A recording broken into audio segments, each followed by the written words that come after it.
Good morning, sons and daughters of the Most High. This is Brother Chukwemeka with the Igbo Hebrews. Brothers and sisters, it's been a while I did a video and I apologize for that. I, however, sincerely appreciate those of you who've been sending me mail trying to know if I'm okay.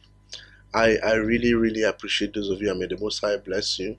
I'm fine. Me and my family are fine. What happened is that over the past few months, I've had reasons to change my source of income.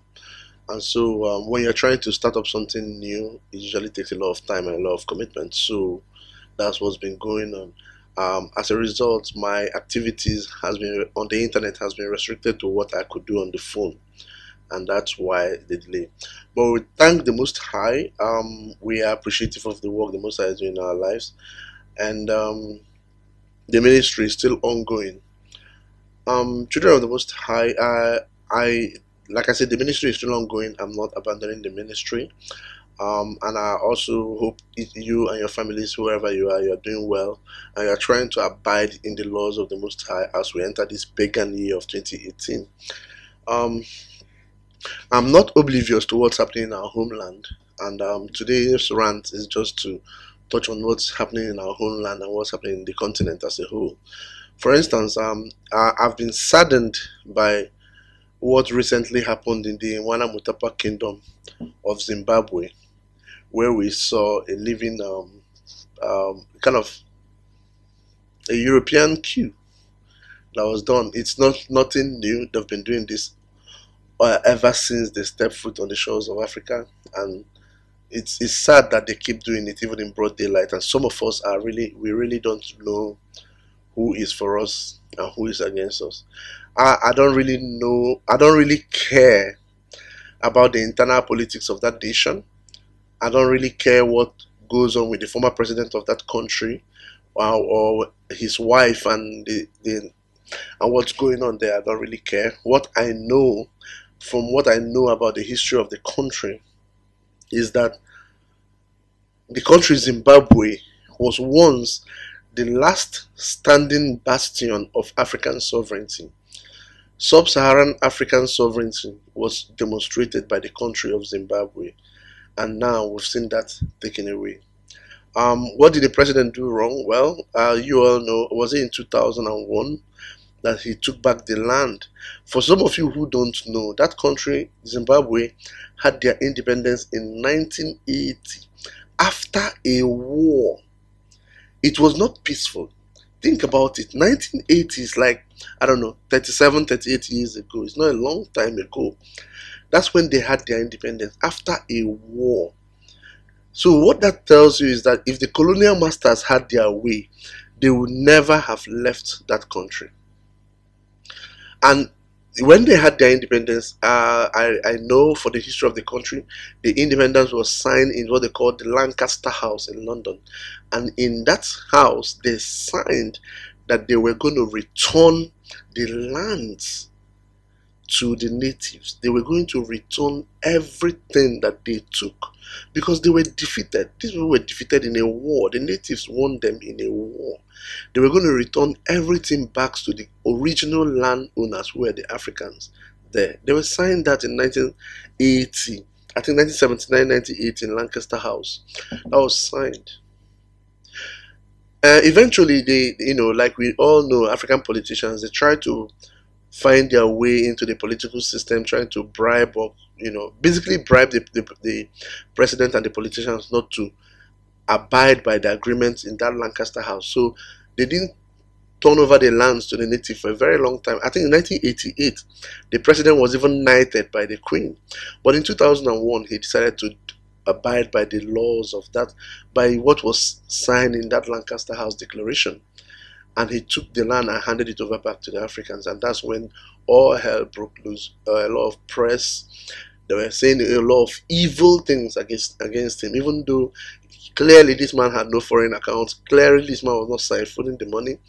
But we saw all kinds of evil things being written about him. And eventually, they had to go through the military, which is, I mean, we all have, I stated this in my video where I talk about why Africa is still underdeveloped. We train our soldiers with these demon countries, and so they make spies out of them. And I believe that's what actually happened in the kingdom of Manamatopa in Zimbabwe. So it's really sad that sometimes we Africans, we don't know who is on our team and who is not. Some people that I was discussing with were saying that, I mean, he has ruled for so long, he should hand over power. The African leaders don't hand over power. Well, yeah, theoretically that makes sense. Some people should hand over power. But democracy is not the only thing that works. Democracy works because the dominant, the ruling class, the colonial masters, they want it to work. It's what works for them. In the Middle East, they don't want democracy. They want autocracy because that's what works for them. There are also other African nations, such as Cameroon, where you have had leaders who has been ruling. I think Paul Biya in Cameroon has been ruling almost as long as Zimbabwe has been independent. But nobody is saying that he should leave because it works for them. So we really don't separate between those, and we just join the loudest voice, which is usually the voice of the press, without really thinking. Which is really sad. Even in the United States, for instance, it's still being ruled by the same family. The same family. I mean, in fact, not only is it ruled by the same family, all the people that contest for president, they are basically from the same roots. Why don't they let someone else rule? Why don't they let someone from the streets rule? Okay, but they want to make you believe that somebody is staying in power forever, as if that makes any difference. So that's it for the kingdom in Zimbabwe. Another thing that piqued my interest was also the comment that was made in November last year by Prince William, calling for urgent depopulation efforts in Africa.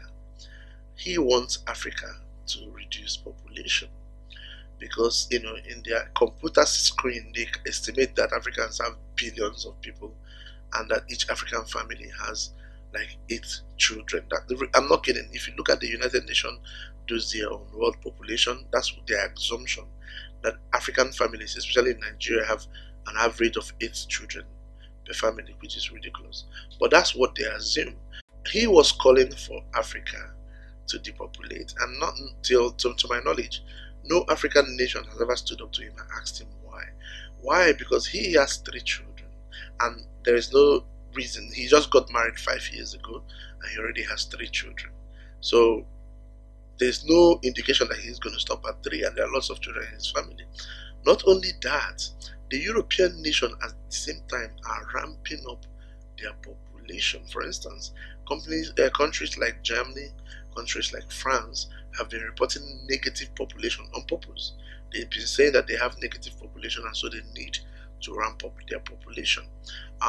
Countries like Spain had a ministry for sex, I'm not kidding, where they encourage people to have as much children, as much Spanish babies as they can. So you have a situation whereby in Europe they are trying to increase their population, and in Africa they are doing everything to depopulate us. Now a lot of people, this is where it worries me, and I don't really know if I'm the only one. A lot of people will see the statement made by Prince Williams that Africa should be depopulated, and they'll just say, oh, it doesn't matter. Look, this is not just a drunkard in England. This is a future king making a statement that Africa should be depopulated. Do you think they will not make an effort to do what a king said? The British Empire is the ruling empire on the planet. When a future king makes a declaration, do you think that research will not be done in that direction? Do you think they will not allocate funds? Do you think that they will not carry out some kind of anything that will be done with respect to what the prince said? And he is not the only one that has been saying it. His father has been saying that from time immemorial, calling for Africa to be depopulated blatantly in our face. But usually we assume that nothing will be done. It's just joking. So, brothers and sisters, these people are closing in the net. It behooves each and every one of us. And when they say Africa, it doesn't mean those who live in Africa alone. Anybody of African descent, which means anybody that is planetary, anybody that is created by the Most High and is black-skinned, they see us the same way. Africa is just a code word for black skin. That's just what it is. So another one that I really want to talk about, which is in line with this depopulation effort, was that, I don't know if you guys heard, Bill Gates was supposed to promise that he's going to pay up Nigerian debts. What debt is that? I think Nigeria borrowed $76 million from Japan to fight polio that did not fight us. And Bill Gates pledged that if they give that medication to more than 80% of the children, that he will pay that debt, and he'll pay it over 20 years. I don't know if he's going to pay the interest on the debt. Nigeria may have to take that tab, which is very funny. Now, brothers and sisters, I want you to think through this, because I won't be talking about vaccines anymore.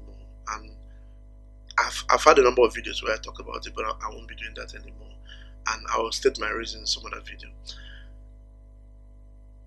Bill Gates made Nigeria to borrow money, $76 million, to give our children polio vaccines. A vaccine that has been banned by the World Health Organization. Oral polio vaccine, which people move from door to door in this country, giving our children, has been banned in other countries. Countries like the United Kingdom banned it in 1998. The US banned it in 2000. The Scandinavian countries banned it in 1995. And 17 years later, after the United States banned this medication, he is encouraging Nigerians to take it. Think about that. Nigeria is borrowing money to give a medication that has been outlawed in other countries. Brothers and sisters, think about it. You see, it's not enough. I mean, I remember the sister in Kenya that was fighting to prevent vaccines to be given to people. There have been lots and lots of people who have risked their life to talk about the dangers of this thing. If you are giving your children medication that has been banned, something is fundamentally wrong with you. So we also heard that one of the presidents in the Western countries called our continent and our people shithole nation, which is very interesting to me. I mean, he called our nation, our continent, a shithole countries, basically. It also did not surprise me that it was an Igbo man that supposedly went on the internet to support him for calling our continent a shithole nation, saying that indeed Africa is a shithole. Now, this Igbo man, by his own admission, he left Nigeria and went to the United States in search for better life. Just looking at his face, I don't think he has the better life, because he has a very ugly face, but whatever. Now, even if, brothers and sisters, even if African countries are shitholes, the president of the US has no right, supposedly, because he said he didn't make the statement, but if he didn't make that statement, he has no right to call Africa a shithole, because he and his people are responsible for the shitholeness of Africa. If Thomas Sankara was allowed to stay alive, Burkina Faso will not be a shithole. If Patrice Mulumba was allowed to be alive, Congo will not be a shithole. If Sani Abacha was allowed to be alive, Nigeria will not be a shithole. So the people who cause destruction and death and destruction of African leaders can have no right to say that Africa is shithole, because they are the ones who dug that shithole, and African politicians filled it up with their shit. Now, for the Igbo man that supposedly supported him, this is just what I've been saying. And brothers and sisters, you can see the battle. We are battling against extreme low self-esteem. If somebody insults your parents, if you're walking on the road and somebody says that your parents are idiots, even if you think your parents are idiots, that person on the road has no right to insult your parents. But this Igbo man, but what's his name? I don't care. He had the effrontery to go on the internet in front of the whole world and accept that yes, indeed, his homeland is a shithole. Even though, by his own admission, he has not been to any other African country. He just left Nigeria and went to the US. He has not been to any other Africa. He hasn't even been to other places in Nigeria. Maybe his homeland, his hometown, wherever that might be. Or maybe his father's compound. But he has the effrontery to support that Africa is a shithole.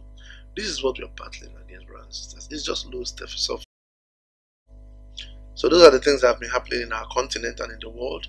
But then bringing it home, brothers and sisters, I am pleased to know that there are a number of Igbos who are trying to come back to our culture, trying to understand our culture, and especially those who are withdrawing the financial impact they are giving to these demons that call themselves churches. It's something that is pleasing to me. I wish it would go faster, but the good news is that the Most High is opening the minds of people, especially our younger generation. People who are young are trying to understand the Igbo culture and go back to the Igbo culture. I like the idea that a number of people who have seen my videos are also interested in that. I do wish there are ways that we could reach more people. Speaking of reaching more people, like some of you know, I'm done with writing the book. I've added a number of things to the book just to make it clear, and the book will be published as an ebook. I was looking to, we're going to commercialize the book, and then the money that is raised from it will be used to print it in hard copy and given out free to our people. We know that the vast majority of people we want to reach actually do not have access to the internet, or don't have it. They don't have access to the internet basically, so we want to reach them by printing a hard copy for that. I've also been in discussion with some people who make movies and storytellers, who write stories and illustrations and other stuff, trying to take the ministry to that level where it will be externalized to a large number of people. There will be a number of compromise that will be done. I know that the message which the Most High has given me to His people, I know that message it didn't originate from me. A number of people have been also circulating this message in the past, and I know that the generation that will actually take action from this message are coming. So I will do what I can, even if it means compromising in one way or the other, to make sure I reach that generation with the information I have. So I've been trying to work with some movie producers to see if there's a way we could make a movie out of this ministry. And I do hope if anybody that has any contact with movie makers, or maybe writers and illustrators and everything, I will appreciate that. You can just send me an email so that we can follow up with that. The intent of the ministry in this coming year is to make sure that we focus on our identity, and I'll try to focus that. I won't be discussing global events, and like I said, I won't be discussing vaccines. The message is already out there. If you don't know that these things are out there, then well, sorry, but you are supposed to know. Ignorance is not an excuse. But I want to focus on our identity. I want to prove to our people, not just the Igbo people, the people who are the biblical people, to prove to them that this is who we are, and the need for us to revitalize our culture before it completely dies off, and the need to come back to our God through our culture, to understand what our culture was and why our ancestors did some of the things they did. As we all know, we are a tough tribe. Sometimes preaching to our people is not as easy as one would expect. We are a very tough tribe. We are not very kind sometimes to our messengers. An example is when I did that video about Nnamdi Kanu and IPOB and everything. You all can go to the comment section and see the amount of hatred and threats and death wishes I got from that. For the sake of our tribe, to be honest, brothers and sisters, for the sake of our people, I wish I was wrong. I really wish, I hope I am wrong, to be honest with you. But the indications don't point in that direction right now. And the message is there. It's been given to me, and I've passed it out. Those who have ears, they will listen. Those who don't have ears, they won't listen. My job is to pass on the message, and that I have done.